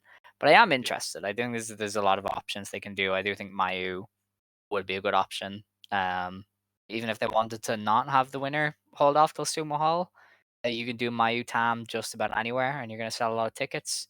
You could Yeah. probably do something involving a historic crossover there. I know that's in November, but you could probably do something there. Like, there's a lot you can do with a Mayu GP win, especially if you are going to bring the IWGP belt into things. So I'm just not ruling it out, but I definitely think Saya currently stands as the most likely because I do think Tam beats Tora.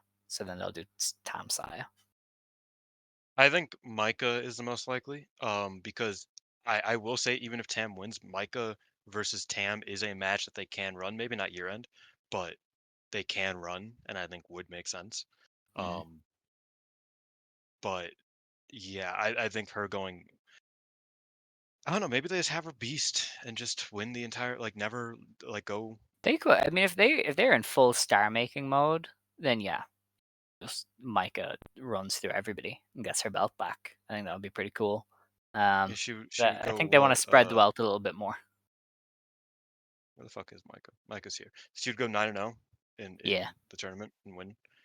But yeah, we'll see. I don't know. I'm leaning towards Micah because I think regardless of what happens in the well, actually they'll probably run the semifinals before they run the world title match Oh yeah. because of saving energy. So we'll see.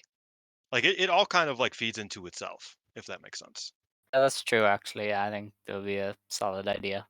Because I think Micah or Saya can face Tam, um, or Mayu for that matter.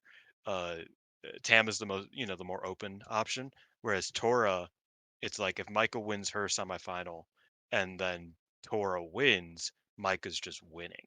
Yeah. Whereas if Micah wins her semifinal and Tam wins, it is open to Micah or Saya. Yeah. I'm kind of on the same wavelength. Um, but I don't know. I don't know which they're gonna go for. I'm leaning towards Mayu, but maybe that's just wishful thinking. I do think that the movie here is something we haven't taken into account nearly enough. But maybe they don't care. Who knows? Um, with that though, we do have to go on to Marigold. They Very, did run. very briefly, can I just noticed a little thing in my notes, or in my spreadsheet. Mayu is literally double the weighted score of anybody else in the tournament. That's beast, as she should. Like she's at 58, everybody else is at 27 and below. Oh. It's great. So, Marigold. Uh, Yes, they had love it. 2 shows this past weekend. It Mhm. was a Shinkiba first ring weekender, and I didn't get to see anything beyond the gauntlet, which we kind of discussed already. So I'm gonna just leave it to you. Like, what did you enjoy from this past weekend's shows? I thought that they were very good shows, both of them generally. Um, Marigold, and I kind of had a feeling this would be the case. i- Their house style is so good for trios matches. Hmm. Like these trios matches are just so fun, so so simple but so easily really good. So Utami, Miku, and Koki versus Chiaki, Nagisa, and Bozilla was really good. Hmm. I love the Dark Wolf Army. I love Chiaki, Nagisa, and Bozilla. I think they're tremendous together. And otherwise it's like Shizuki and Matsui had a good tag on that first show. Um, on the second show, I don't even remember what was on the second show. Where's my notes? Uh, oh well, They, okay. they First of did all, back-to-back time limit draw trios matches on the days. yes, That's but the first one was very good, and the second one was also good enough. yeah. Um, but okay, tag title match. It was Mirai and Mai Sakurai defending the titles against Nanai and Naoya Ishikawa successfully in the main event. Hmm. Mai Sakurai won with the Glorious Driver um, over Now, and yeah, it was a great match. All Great right. match. Super heated. So we talked about before, Mirai, and Nanai and Ishikawa are three of the most popular wrestlers in the company. My Sakurai is also quite popular. So it just was a real heated match, a real energetic match in Shikiba, and it was just a great match. It was a great main event. Um, I appreciated all of the work. I could just open my notes to remember exactly what I appreciated. Um, Yeah, I mean this match also built to the Dreamstar, right? Because it had a lot of Mirai, or it had a lot of Mai Sakurai and Nanai, and it was great. It was great work, and I'm super excited for that match on the first day of the tournament. And yeah, otherwise it was just you know Mirai beasting, Nanai beasting, now being cool, Mai Sakurai being cool. Okay. Four good wrestlers had a good match. Who would have thought? Oh, also afterwards, Twin Tower came out and challenged. Hell yeah, we're living. So that's coming up. Yeah. Okay. The cage Day match 2. folks are still not Oh, very active for Marigold. It's still true. kind of weird. Day 2 saw the final Zeta steel match. That was Tragic. that was the big thing. The blonde baddies, all three of them, because they said that Misa Matsui does have blonde hair now, so she can be in their clique. Woo. Um, they beat Shizuki and the two Rooks. It was a fun little match. I thought that like surprisingly, Mila and Komomo did quite well. Mila dropped Komomo on her head, and I was like, "Holy fuck! Okay, maybe Mila does have something here." Um, and yeah, everybody, and this comes out on Twitter as well. Everybody's sad to see Zeta go. Like, it looks like all the undercarders, especially, really liked her presence. My Sakurai tweeted at her, was saying that she hopes to see her again soon. Chiaki tweeted at her. Um, Bozilla was like, "I'll miss beating the fuck out of you." Um, Mm. so yeah, I think Zeta's going to be a missed addition to the roster. Komomo and her very clearly got kind of close because they, I think it was during the gauntlet that Komomo was like consoling her for losing to Giulia in a minute, and I thought that was very funny. So yeah, shout out to Zeta.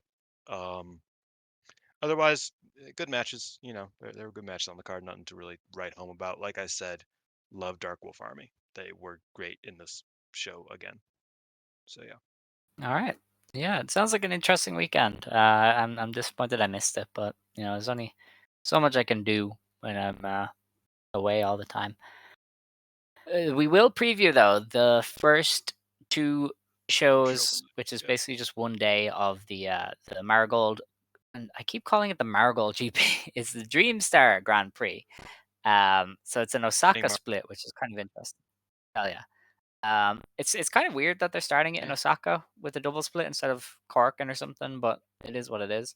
Um, Is this so in Ideon too? I assume so. Yes. Then I get it. It makes sense why they would start it there. But Uh, yeah, I would. Small venue, Corkin would make more sense. Yeah. No, definitely. the Yeah. Ideon's pretty big. Both of them are. I don't know. I feel like you can only get like 500 or 600 in to number two. I think it's like 7. I would say that's still small for your opener for your tournament. Maybe they just want to sell it out. Maybe. I don't know. And it's day So night shows, so it's like yeah, that's you, fair. you can't The, you can't do day night shows in Corkin. oh yeah, didn't realize that. um, So there's no card anywhere. Well, we know the card, but I don't know an order. So I'm just going off what Dylan's sheet has. So Dream League Day Show. Tami Hayashishita takes on Nagisa Nozaki. Probably just a standard Utami win to start the tournament. I think this is where a Nozaki upset would come in. If she gets a big Is it an upset, upset? Wait, Nozaki is it? over Utami. Yeah, is that really an upset? I think so. Okay. How well do you Well, think she's gonna do? I don't know. She's a former world champion of the scene, a veteran. They usually respect that. Like, That's true. uh, where is my? There it I mean, is. she's been wrestling since Um, Utami was probably like a child, so Utami was no, kind of. 'cause Nozaki is technically '06, despite her hiatus. Like that's Yeah, 2006. she is a So, 6, and I think Utami is late 90s. So yeah, that would track. yeah, so I think she's like I'm not 98 or sure. something like that. So, but yeah, I think Utami, if she's gonna drop, it would be the night show. So I think she wins here. Yeah, no, I could see that. I think I have Nozaki getting that. Do I? Hold on, do I? I don't. I don't Utami, know. yeah, Utami just wins. All I right, don't know okay. why I was Yeah, because I I've don't. debated so many of these matches that like I will go to my notes and I'll be like, oh no, I do think Utami wins. Right.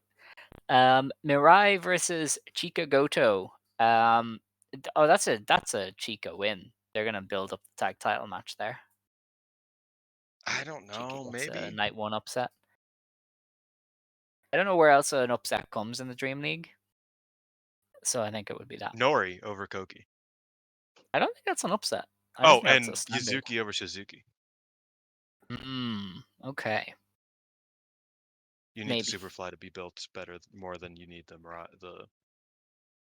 twin stars. I guess. Yeah, they haven't really announced Yuzuki versus Shozuki though. It was just kind of a passing comment made in a pro backstage thing like But I weeks think ago. but that's my point, is that it's like Mirai and Chika is something that's already gonna happen, doesn't really matter. Uh, Shozuki and Victoria Yuzuki needs the inciting incident, which would be her beating Shozuki on the I first day. guess, but I feel well depends on when they run it because I guess Koki over Mirai could service that anyway if they wait long enough.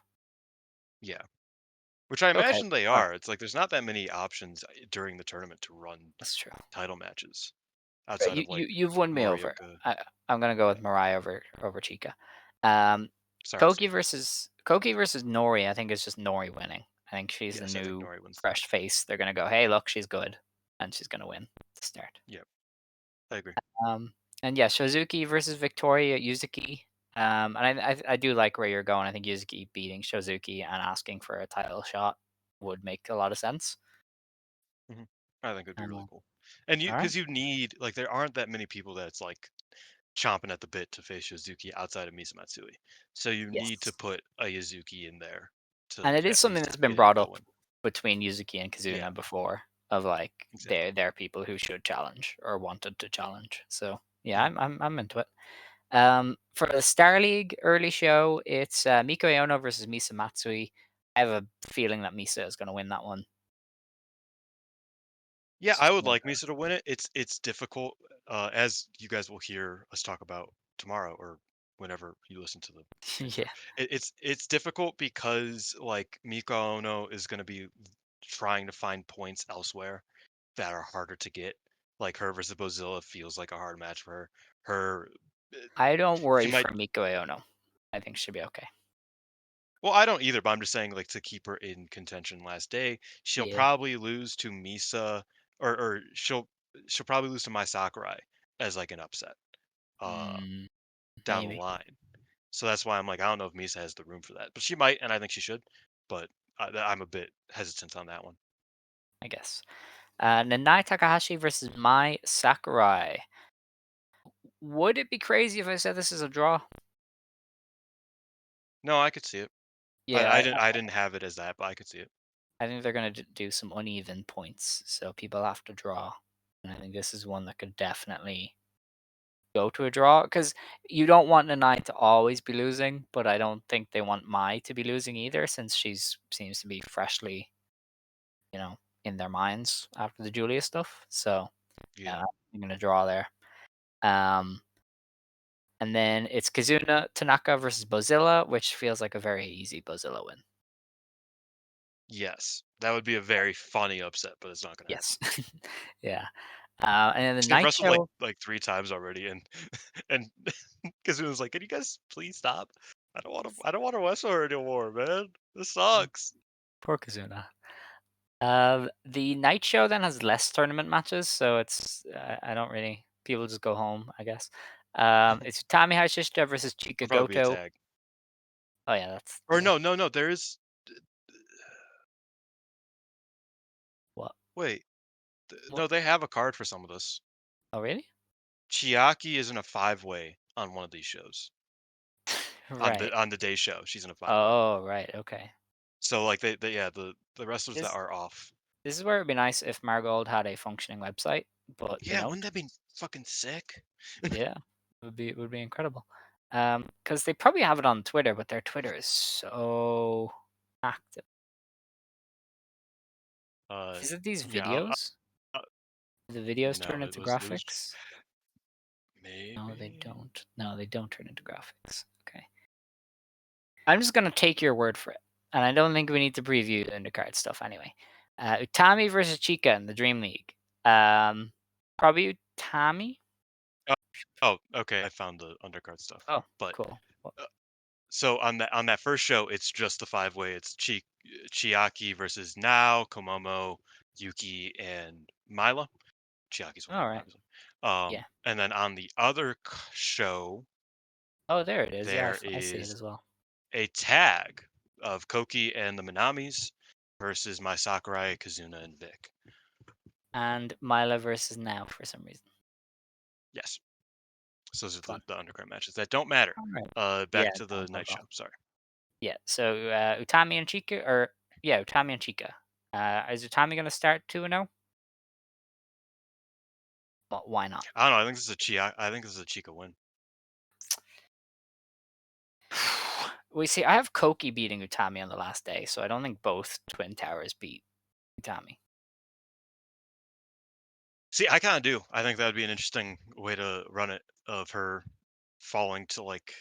Honestly, she might fall to the 3 actress girls Ah, that's wishful thinking. and then She beat probably everybody drops to else. Mirai, if anything. Probably put Mirai I over. don't know. I feel like Utami has to win there if she's losing to Koki against Mirai, because like Mirai has to be fighting for something. If Mirai has already beaten Utami and Koki beats Utami, then Mirai is likely just in by final day, Well, just on math. mm, maybe. Unless Utami like literally steamrolls everybody else and Mirai has to reach to Utami's level, uh, that nobody else is even near. Like I think it just makes more sense Chica. for a Go Chica win. I mean, either All right. Chika Goto wins here or like Victoria Yuzuki beats Utami. I Yeah, think one of yeah. those two I think makes an Yuzuki upset is more there. likely. I think I Yuzuki. initially had Yuzuki, but I kind of I switched it because I was like, I don't know, first day upsets. I feel like that's an easy one, is Chica over Utami. I suppose. Mirai versus Nori. Is I think Mirai Nori just wins gonna that one. win? Okay, but then that's 2 upsets in the same block. Yeah. What? Are they They really do that gonna do 2? sometimes. Well, There's no other I don't upsets know. on that show. That's true, I guess. All right then.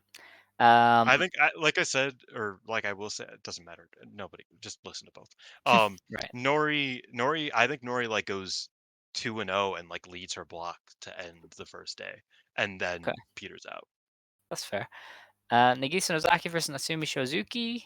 Nagisa getting Should on the be board, fun. Um, probably. yeah, yeah. Yeah, I I think think she Shizuki has might to. have a harder time, Yeah. getting on the board, so to speak, and then I think she'll pick it back up. But yeah, Okay. Um, on the Star League side, then there's just 2 matches. We have Bozilla versus Misa Matsui, which feels like a Bozilla win, especially if yeah. Misa beats Iono.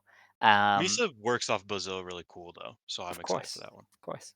That's Misa's whole thing, to be fair. True. And then we have Miko Iono versus Chiaki, and I have decided right this instant that Miko Iono is going to start 0-2. Really? Yeah, I think she's going to fight from underneath and like I scrap feel like into contention on the I feel last like the day. problem with that is that like she already has 2 impending challengers. So giving her 2 more, I don't know if they have to be 2 more. I think you can just go tell the story of the GP of her like having to scramble back. maybe. Because I like she can beat Bozilla. She can beat Sari easily, I would say. And her last day match with Nanai would gain a lot then if she had kind of fought from behind. She'd be behind the 8 ball a little bit, and then her sneaking in would be a bigger win. You know what's funny? I asked you this question on the Dreamstar preview. Yes, Who do you you did. think goes on a run that you are describing right now? And you're like, "What do you mean? Okay. I don't Oh, understand." no, because you asked me that, and then asked me at least 2 different questions on top of that, and it kind of That were just fell kind of like apart. diverging questions. Yeah, Yes, yeah, I get and you. I was very confused. But that But is really yeah. funny that you just described the exact like Well, circumstance no, I was asking for. as I was looking at Iono versus Chiaki, I went, "Oh, Iono's going to own too." Like that was it. It just popped into my mind. So I don't even hate that. yeah, I think that'd be kind of cool. Um, but I I'd be feel like okay. it becomes a problem, because there's only 8 people in a block. So losing 2 matches, especially Yeah, in a but that's block the with fun Bozilla, part. means that it's like, That's the fun. how She do just you, wins. She already beat Bozilla. That's your thing. yeah, but you want her going 0 or you want her beating Bozilla 2-0?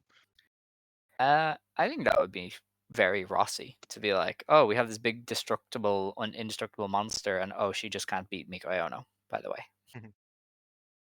So yeah, Fair point. I'm kind of that's where I'm going. I Because think yeah, Miku wins, but that would be I think interesting. we have to consider how Rossi likes to do things. He's very tropey, and he does love losing streaks and winning streaks and stuff like that. So somebody has to drop on that first day, and I would picture it as Iono, and yeah, then like Nori is like the surprise, wins her first three and then loses the rest kind of thing. Because that's how he kind of likes to do stuff. So yeah, I think Iono could drop there. Possibly. I'm That's sticking by you're my giving Iono the my win. yeah. I'm sticking by Okay, my own that's over fair. Chiaki. But that's the show. That's Marigold. We have obviously a more in-depth preview of this tournament dropping at some point around this show. And we'll You be might have back. already listened to it. Yeah, you We don't might have. know. Honestly, you might have prioritized it, which is fair. Yeah, we'll be back next week, and we're going to review the 5-star Grand Prix final and all of the madness that is sure to occur. And we will also be discussing the doubleheader for Marigold. We're going to try and give Marigold the floor kind of for this GP, considering we did it for Stardom. But obviously, if there's a big title change in Stardom and hate changes entirely, there's only so much we can do. So we'll have to play it by ear. But yeah, that has been the show for Looking this week. at the next month for Stardom, it looks like a pretty quiet month. Yeah, I don't think they're They going have to do they have the much of Cork note. they have the Cork in the 8th, uh, Yeah. and they have 2 new bloods in the same month. Oh, yeah, we can But otherwise, trim it's the like, fat with yeah, Stardom a little bit, I'd say, and just kind of do what we do with yeah. Most Marigold. most of these are pretty. Oh, but then they have fucking the big Nagoya show on the 5th of October. Uh, There's a Nagoya show in that, October, and nobody went, "Oh yeah, Tam is winning the GP." Or not shit, yeah, Tam. you're right. Tam is winning the red belt. Yeah. Yeah, Tam Nagoya Mayu. Golden Fight Nagoya. Tam Mayu. potentially. Maybe. All It'd right. be really funny if Mayu won the tournament, Tam lost the red belt match, and Mayu was like, "I still want to face Tam." She might. Honestly, she might. I think that would be very Mayu. Um. But yeah, that is this show. We will be back, as I said, next week. Unless Dylan has any closing remarks, we can close the show. Thank you for sticking with us throughout this hectic tournament. Um, Yes, it's been we fun. survived. It's been real. It's been fun, but has it been real fun? Sometimes. Where did that come from? No clue. Because I hear other people use it, and I'm always like, where did that originate? Uh, Michael Beasley. Oh, sure, I I guess. Okay. That's just Well, who it's. Curtis Goslin. Maybe I was wrong. I don't know. No, all don't right. ask me. Yeah, it doesn't matter. It's fine. All right. Well, with that, it's time to close the show. If you want to stand, you may stand. If you want to sit, you may sit. Believe today, shine tomorrow. You decide what you believe in. Ijo. Ijo.